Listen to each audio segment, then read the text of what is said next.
नमस्कार, आप देख रहे हैं डीडी बिहार। मैं हूं प्रशांत रंजन। इस वक्त कदम विकसित भारत की ओर इस कार्यक्रम में आप सबका बहुत बहुत स्वागत है। दर्शकों, जैसा कि आप जानते हैं, कदम विकसित भारत की ओर नाम से ही स्पष्ट है और हम इसमें कई बार आपको बता भी चुके हैं कि इस कार्यक्रम के माध्यम से हम उन बिंदुओं की चर्चा करते हैं, उन योजनाओं को रेखांकित करते हैं और अपने विशेषज्ञों के माध्यम से उन योजनाओं की भूमिका के बारे में जानते हैं, जिन योजनाओं के बल पर भारत 2047 तक एक विकसित राष्ट्र के रूप में जाना जाएगा। इसके अतिरिक्त 2030 तक जो हमारा लक्ष्य है कि हम दुनिया की तीसरी सबसे बड़ी अर्थव्यवस्था बनेंगे, वह है। अब इस लक्ष्य को, बड़े लक्ष्य को पाने में कौन कौन सी ऐसी योजनाएं हैं जो अपनी भूमिका निभा रही है, इन योजनाओं में सरकारें, भारत सरकार किस प्रकार से आगे मार्गदर्शक की भूमिका निभा रही है और इसमें भारत के नागरिक, 143 करोड़ भारत के नागरिक अपनी सहभागिता कैसे सुनिश्चित कर रहे हैं, इन सारे आयामों पर, इन सारे पक्षों पर हम अपने अतिथि विशेषज्ञों से जानेंगे और आप तक जरूरी जानकारियां पहुंचाएंगे। साथ ही हम यह भी बताएंगे कि इन योजनाओं में आपकी सहभागिता कैसे हो सकती है और विकसित भारत का जो संकल्प देश ने लिया है, उसमें हम अपना योगदान कैसे दे सकते हैं। चलिए हम पहले हम अपने अतिथियों का स्वागत करते हैं, परिचय करते हैं। आज डीडी बिहार के इस खास कार्यक्रम में हमारे साथ हैं बिहार के वरिष्ठ पत्रकार श्री प्रवीण बागी जी। बागी सर, बहुत बहुत स्वागत है आपका। धन्यवाद। हमारे दूसरे अतिथि हैं जाने माने समाज सेवी, सामाजिक कार्यकर्ता कामेश्वर सिंह जी। कामेश्वर जी, बहुत बहुत स्वागत है आपका। इन दोनों अतिथि विशेषज्ञों से हम सवाल जवाब के माध्यम से, प्रश्नोत्तर के माध्यम से जानकारियाँ आप तक पहुँचाएंगे। इससे पहले कि हम सवाल जवाबों का सिलसिला शुरू करें, आइए देखते हैं एक छोटा सा रिपोर्ट। गरीब व्यक्ति पैसे का अभाव में इलाज से वंचित न रहे, इसके लिए प्रधानमंत्री नरेंद्र मोदी ने 23 सितंबर 2018 को दुनिया की सबसे बड़ी स्वास्थ्य बीमा योजना प्रधानमंत्री जन आरोग्य योजना की शुरुआत की। इसके तहत 55 करोड़ से ज्यादा गरीब लोगों को हर साल 5 लाख तक का मुफ्त इलाज देने का प्रावधान है। अक्टूबर 2024 में योजना का विस्तार करके देश के हर एक परिवार के 70 वर्ष और उससे अधिक आयु के सभी वरिष्ठ नागरिकों को शामिल किया गया। उनके लिए आयुष्मान वय वंदना कार्ड जारी किया जा रहा है। इससे देश के 6 करोड़ बुजुर्गों को लाभ मिलेगा। आयुष्मान भारत के दायरे में ट्रांसजेंडर और गिग वर्कर्स को भी शामिल किया गया है। पीएमजे के तहत अब तक 40 करोड़ से अधिक लाभार्थियों का आयुष्मान कार्ड बन चुका है और 9 करोड़ से ज्यादा अस्पताल में भर्ती की स्वीकृति दी गई है। अस्पताल में भर्ती होने वाले मरीजों में 49% महिलाएं हैं। बीमारी के इलाज में लोगों के पॉकेट से लगने वाला खर्च जहां पहले 62% था, वह अब 38% रह गया है। योजना के तहत 68 लाख कैंसर के मरीजों का इलाज किया जा चुका है, जिसमें से 76% ग्रामीण इलाके से हैं। योजना में 1949 हेल्थ पैकेज हैं, जिनमें 27 मेडिकल स्पेशलिटी पैकेज भी शामिल हैं, जिसमें जनरल मेडिसिन, सर्जरी, कैंसर, दिल की बीमारी शामिल है। इस योजना में अस्पताल से छुट्टी मिलने के बाद 15 दिनों तक जांच, खाना और आने जाने की सुविधा दी जाती है। इस योजना से पूरे देश के करीब 30,000 अस्पताल जुड़े हैं, जिनमें 13,000 से अधिक निजी अस्पताल हैं। इस योजना का सबसे बड़ा फायदा इसका पोर्टेबिलिटी होना है। इसका मतलब है कि अगर किसी राज्य में आपका कार्ड बना है तो आप दूसरे राज्य में भी पैनल वाले अस्पताल में इलाज करा सकते हैं। अंतर्राज्यीय पोर्टेबिलिटी की वजह से करीब 12 लाख लोगों को इलाज का लाभ मिला और करीब 3100 करोड़ रुपए सरकार ने खर्च किए। यह योजना पूरी तरह से कैशलेस है। गांव के लोगों को उनके घर के पास ही बेहतर इलाज मिले, इसके लिए प्रधानमंत्री मोदी ने अप्रैल 2018 में Ayushman Bharat health and wellness centre की शुरुआत की थी, जिसे अब आयुष्मान आरोग्य मंदिर के नाम से जाना जाता है। सितंबर 2024 तक देश भर में 1,75,000 से अधिक आयुष्मान आरोग्य मंदिर स्थापित किए गए हैं, जिनमें उप स्वास्थ्य केंद्र, प्राथमिक स्वास्थ्य केंद्र और शहरी स्वास्थ्य केंद्र शामिल हैं। ये सभी सेंटर ई संजीवनी टेलीमेडिसिन से जुड़े हुए हैं। पीएम मोदी का विजन है कि सभी को सस्ता, सुलभ और गुणवत्ता वाली स्वास्थ्य सुविधा उनके घर के पास ही मिले। रिपोर्ट के बाद पुनः आप सबका स्वागत है कार्यक्रम कदम विकसित भारत की ओर। कदम विकसित भारत की ओर में उन योजनाओं की हम चर्चा करेंगे जिससे भारत एक एक कदम आगे बढ़ा रहा है अपने बड़े लक्ष्य की ओर। वह लक्ष्य है 2047 तक एक विकसित राष्ट्र के रूप में हम जाने जाएं, हमारी पहचान बने। हम चलिए सवाल जवाबों का सिलसिला शुरू करते हैं। चलते हैं सबसे पहले वरिष्ठ पत्रकार प्रवीण बागी जी के पास। सर, पत्रकारिता के लंबे काल में आपने योजनाओं को बनते बिगड़ते देखा और करीब 40 वर्षों का आपका अनुभव रहा है एक पत्रकार के रूप में। इन 40 वर्षों में आपने देश को आगे बढ़ते देखा, बिल्कुल समस्याओं को से निजात पाते देखा, चुनौतियों का मुकाबला करते देखा और जन सुविधाओं को बहाल होते देखा, सरकारों को बनते बिगड़ते देखा। इतने वर्षों में सर कितनी योजनाएं आई और गईं, लेकिन कुछ ऐसी योजनाएं हैं जिससे लगता है कि देश एक क्रांतिकारी परिवर्तन के दौर से गुजर रहा है। जैसे कि एक योजना है आयुष्मान भारत योजना। स्वास्थ्य के क्षेत्र में इसे एक क्रांतिकारी कदम माना जाता है। सर, स्वास्थ्य के क्षेत्र में पहले भी योजनाएं बनती रही थी आज़ादी के बाद से ही। यह योजना कैसे अलग है और देश के नागरिकों का आरोग्य सुनिश्चित करने में इस योजना की क्या भूमिका है, हमारे दर्शकों को बताइए। देखिए, आयुष्मान भारत योजना जो है वो विश्व की सबसे बड़ी स्वास्थ्य सेवा योजना है और भारत में तो कम से कम ऐसी योजना इसके पहले कभी नहीं थी। इसमें यह है कि जो बीपीएल सूची में जिनका नाम है उन सभी लोगों को एक कार्ड मिलेगा, आयुष्मान भारत प्रधानमंत्री स्वास्थ्य योजना इसका नाम है पूरा, और उस कार्ड पर वो 5 लाख रुपए तक का इलाज अपने परिवार का इलाज करा सकते हैं। और इसमें दूसरा एक नया अभी शुरू किया गया कि 70 से ऊपर के जो भी वरिष्ठ नागरिक हैं, चाहे वो किसी भी जाति के हों, इसमें कोई बंधन नहीं है, उनकी आय कुछ भी हो, धर्म कोई भी हो, जाति कोई भी हो, वो कार्ड खुद से डाउनलोड कर सकते हैं ऑनलाइन आयुष्मान भारत का, और उस पर 5 लाख तक का इलाज उनको भी निःशुल्क सरकारी और निजी अस्पतालों में 33,000 अस्पताल सरकार ने इसके लिए चिन्हित किए हुए हैं जहां उन कार्ड पर निःशुल्क इलाज की सुविधा दी जा रही है। और जो सीनियर सिटीजन हैं 70 पार के लोग, उनको ये 5 लाख की सुविधा को बढ़ा करके 10 लाख करने का प्रस्ताव अभी सरकार के विचाराधीन है। उस पर जल्द ही लगता है कि कुछ सकारात्मक फैसला सरकार करेगी। तो ये विश्व की सबसे बड़ी योजना है, स्वास्थ्य योजना है। इतनी बड़ी कोई योजना विश्व में कहीं चल नहीं रही है। और ये 23 सितंबर 2018 को इसका लॉन्चिंग हुआ था। प्रधानमंत्री नरेंद्र मोदी जी ने इसका लॉन्च किया था और रांची में, जो पड़ोसी प्रदेश है झारखंड, वहाँ की राजधानी है रांची, वहीं से उन्होंने लॉन्च किया था इस योजना को और पूरे देश में वो लागू हुआ था। इसमें 12 करोड़ से ज़्यादा लाभुक परिवार हैं अभी तक जो दर्ज है नाम इसमें। तो 12 करोड़ से ज़्यादा परिवार जिसको इस योजना का लाभ मिल रहा है और इसके तहत 42 करोड़ से अधिक लोग इसका लाभ ले रहे हैं। परिवार हो गए 12 करोड़ और लाभुक की संख्या हो गई 42 करोड़ से अधिक। मतलब 42 करोड़ लोगों को लाभ मिल चुका है, मिल रहा है, माने उनके वो कार्ड धारक हैं जी, आयुष्मान कार्ड उनके पास है, वो लाभ लेते रहते हैं। जब भी जरूरत होती है तो वो अस्पताल में उसका कार्ड दिखाकर अपना इलाज करते हैं। और तो ये इसमें यह है कि हर तरह की बीमारी का इलाज होता है। और एक नई योजना उसमें यह शुरू की गई है कि आरोग्य मंदिर योजना जी।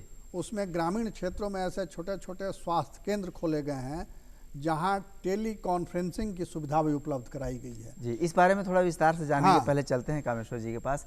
कामेश्वर सिंह जी, अभी प्रवीण बागी बता रहे थे कि इस योजना की पृष्ठभूमि कैसे शुरू हुआ, कितने को लाभ मिल रहा है, निःशुल्क इलाज की भी बात इन्होंने कही। आप समाज सेवी हैं, आपने सुदूर गाँवों में जाकर लोगों का दुख दर्द समझा है, देखा है। सरकारी अस्पताल में इलाज निःशुल्क पहले से हो रहे थे, फिर ये बीमा करके निःशुल्क कराने की क्या आवश्यकता आन पड़ी और इससे क्या अंतर आप देख पा रहे हैं, खास करके बिहार में देख पा रहे हैं, ये जरा हमें बताइए।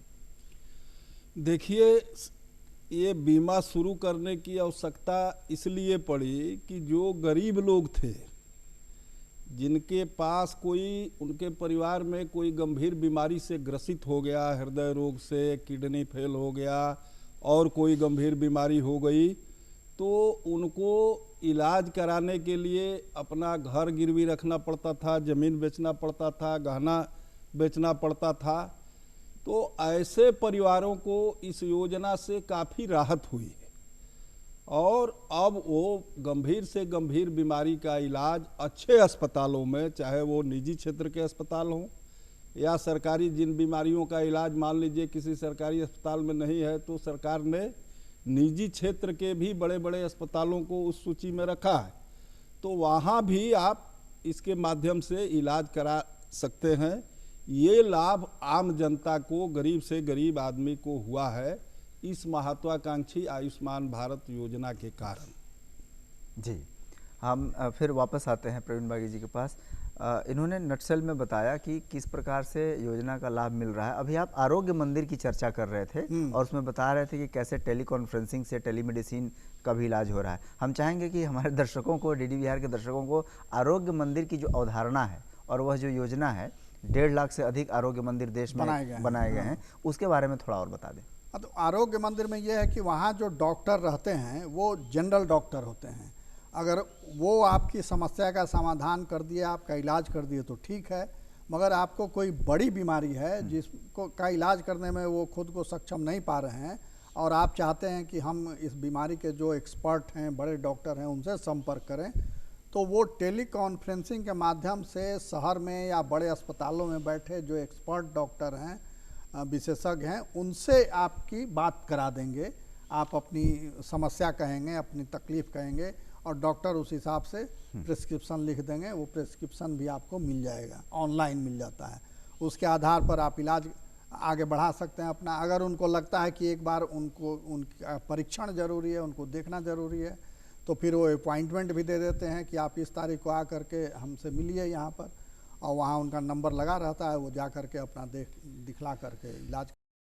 तो ये एक बड़ी सुविधा है। कई बार होता है कि आदमी के मन में भय बैठ जाता है, बीमारी कुछ नहीं है, छोटी सी कोई तकलीफ है, मगर 4 आदमी मिल के कह दिए कि अरे बाप रे, इसको ऐसा हुआ था, उसको ऐसा हुआ था, ये बीमारी वो बीमारी, तो आदमी डर जाता है। लेकिन अगर डॉक्टर आश्वस्त कर देते हैं, डॉक्टर अगर ये कह दे कि आपको कुछ नहीं है, आप एकदम स्वस्थ हैं, तो एकदम आदमी स्वस्थ महसूस करने लगता है। चलते हैं कामेश्वर सिंह जी के पास। अभी आयुष्मान भारत योजना के माध्यम से हम लोगों ने देश की स्वास्थ्य व्यवस्था और स्वास्थ्य के क्षेत्र में किए गए कामों की चर्चा कर रहे हैं। स्वास्थ्य के अलावा एक बड़ा चीज़ है कृषि, खेती किसानी, जिसके बिना भारत की संकल्पना नहीं हो सकती है। और चूँकि किसानों से, खेत से, कृषि से आपका सीधा जुड़ाव रहा है, किसानों के लिए किसान सम्मान निधि भारत सरकार द्वारा चलाया जा रहा है। इस किसान सम्मान निधि से किसानों को राहत कितनी मिली है?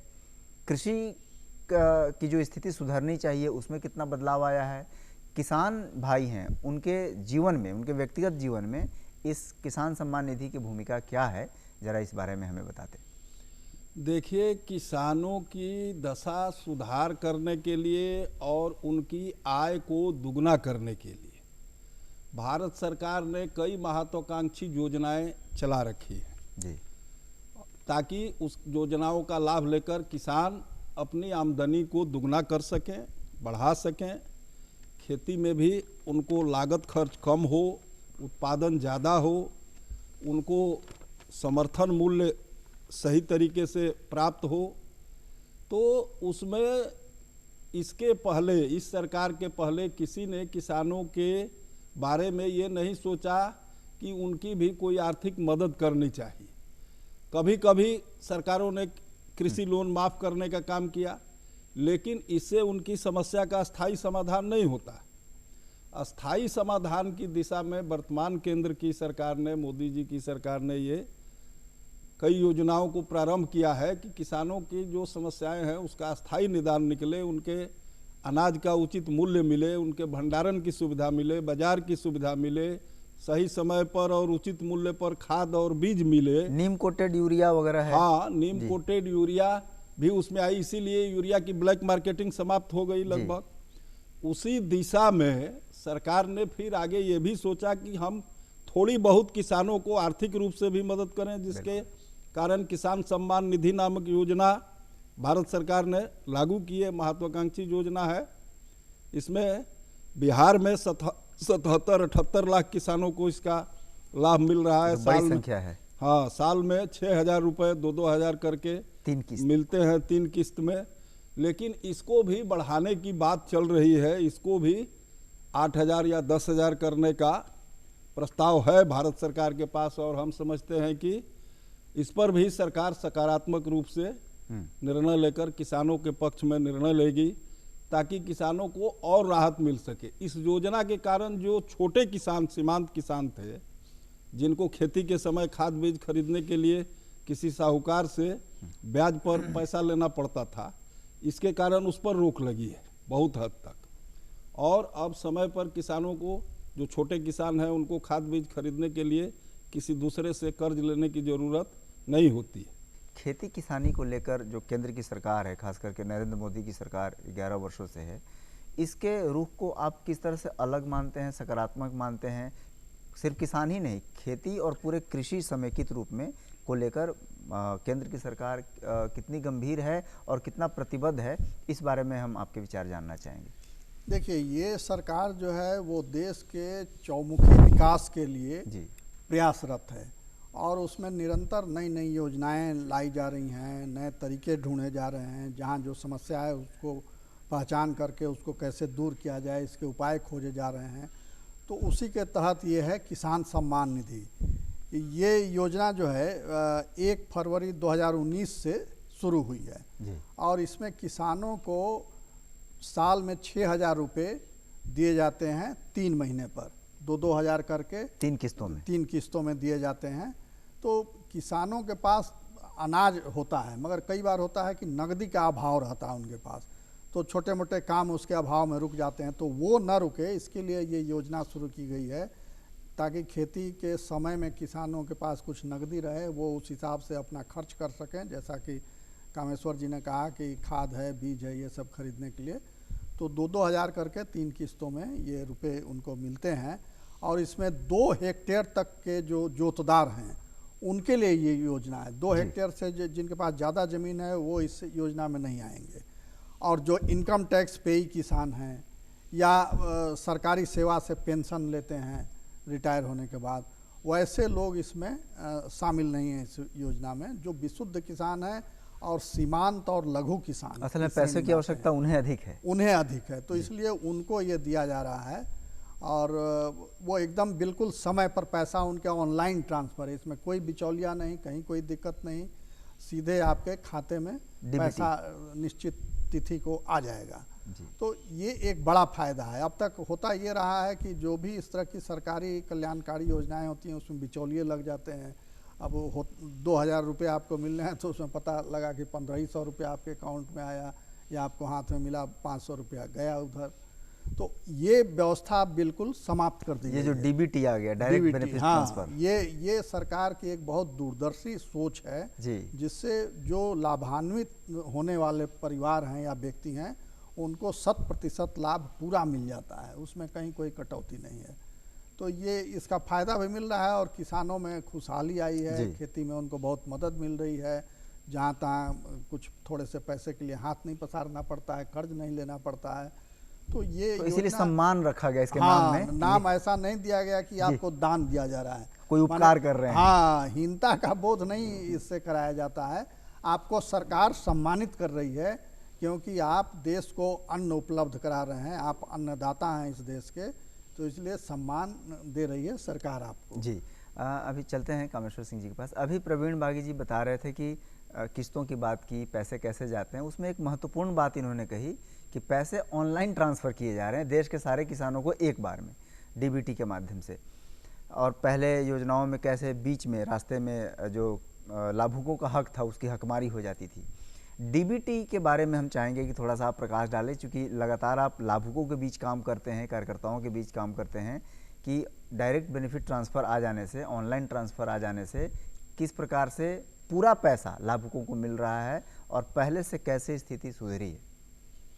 देखिए, जब तक ये डायरेक्ट बेनिफिट ट्रांसफ़र वाला सिस्टम लागू नहीं था तो नई तकनीक का जब जैसे जैसे विकास हुआ तो सरकार ने सोचा कि भाई जो भी जन कल्याण की योजनाएं हैं जिनका लाभ आम लोगों तक पहुंचना चाहिए, उस दिशा में ये डायरेक्ट बेनिफिट ट्रांसफ़र जो है, ये डीबीटी, ये डिजिटल माध्यम जो आया, ये क्रांतिकारी परिवर्तन हुआ इसके कारण।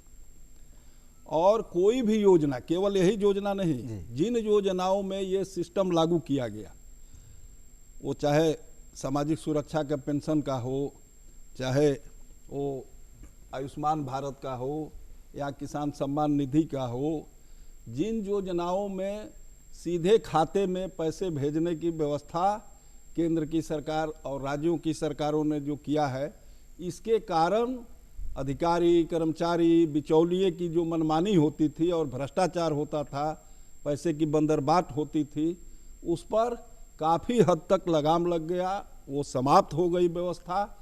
और सीधे अब लाभुक जो हैं व्यक्ति और परिवार, उनको इसका 100% लाभ मिल रहा है। ये इस डिजिटल क्रांति की सबसे बड़ी विशेषता है, उपलब्धि है। अभी डीबीटी की बात जब आपने शुरू की, फिर उसको इन्होंने विस्तार दिया। कई बार होता है कि एक योजना दूसरे से जुड़ी होती है। डीबीटी के माध्यम से पैसा पहुंचे गरीबों के पास, उसके लिए उनके पास एक खाते होने चाहिए। देश में 50 करोड़ से अधिक खाते जनधन के अंतर्गत खोले गए। आपको क्या लगता है कि सरकार की प्लानिंग थी भारत सरकार की कि पैसे पहुंचाने से पहले खाता खोलना जरूरी है? नहीं, बिल्कुल सरकार ने ये बहुत पहले से सोच लिया था और के लिए सरकार ने पूरी योजना बनाई जी। और उसी योजना के तहत डायरेक्ट बेनिफिट स्कीम लागू किया गया। और उसके लिए पहले जनधन योजना के तहत जिनका कोई खाता नहीं था बैंकों में, जो बैंक देखे तक नहीं थे, वैसे लोगों का अनिवार्य रूप से खाता खुलवाया गया। निःशुल्क खाता, कोई पैसा जमा नहीं करना है, आप जाइए और खाता खुलवाइए। तो फिर सरकार को अब जो भी मदद उनको देनी होती है उस खाते के माध्यम से आ जाता है। पहले से पूरी तैयारी कर ली गई, अब खाते में पैसा आ जाता है। तो उस समय लोगों को यह समझ में नहीं आ रहा था कि इतनी बड़ी तादाद में खाता क्यों खुलवाया। एक उपहास बनता था कि पैसा है नहीं, खाता खोल कर क्या करेगा। हाँ जी, मतलब मैंने हंसी कई जगह उठती थी कि पैसा नहीं है और लोग खाता खुलवाए जा रहे हैं, सरकार क्या कर रही है। मगर अब सबकी जो है सो समझ में आ गया है कि खाता क्यों खुलवाया गया और आलोचकों का मुंह बंद हो गया। तो देखिए, सरकार की नीयत अगर साफ हो और आप देश का काम करना चाहते हैं, देश को आगे बढ़ाना चाहते हैं, तो 1000 रास्ते आपके पास हैं। और अगर आपकी नीयत गड़बड़ है तो कोई रास्ता आपके पास नहीं है। तब सब ये हो जाएगा कि कैसे हम लिपापोती करते रहें। तो इस सरकार की नीयत साफ है कि देश के लोगों को सम्मान के साथ जीने का और आगे बढ़ने का अधिकार कैसे प्रदान किया जाए, इसकी पूरी सोच है, पूरी परिकल्पना सरकार ने कर रखी है और उसी के तहत वो कदम दर कदम आगे बढ़ती जा रही है। समय कम है, संक्षिप्त में आपसे टिप्पणी चाहेंगे। इन्होंने नियत और संकल्प की बात की, आपकी भी टिप्पणी चाहेंगे। बिल्कुल सही कहा इन्होंने कि पहले आदमी की नियत अगर साफ हो और नीति भी सही हो, तो सही नीति को लागू करने के लिए भी नियत साफ होनी चाहिए और ईमानदारी से उसको लागू करना है, तभी असफल होगा। नीति हमारी कितनी भी अच्छी हो, अगर नियत सही नहीं है जी, तो वो नीति जमीन पर उतर नहीं सकती है।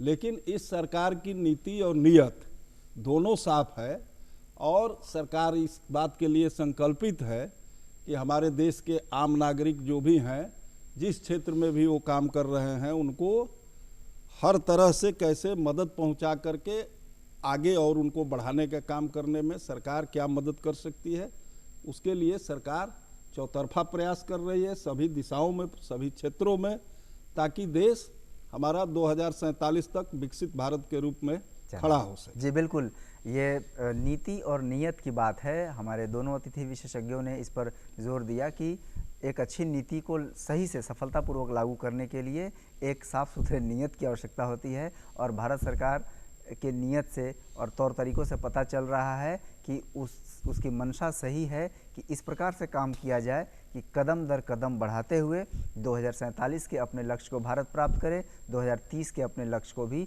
भारत प्राप्त करे। हम चाहते थे कि ये जानकारी पूर्ण परिचर्चा आगे भी जारी रहे, लेकिन हमारे पास समय की सीमा है। आइए हम अपने अतिथियों को धन्यवाद देते हैं। कामेश्वर सिंह जी, बहुत बहुत धन्यवाद आपका डीडी बिहार के स्टूडियो में आने के लिए। प्रवीण बागी जी, आपका भी बहुत बहुत धन्यवाद। आपका भी धन्यवाद। समय हो चला है आपसे विदा लेने का, लेकिन डीडी बिहार पे कार्यक्रमों का सिलसिला अनवरत जारी रहेगा, तो देखते रहिए डीडी बिहार। नमस्कार।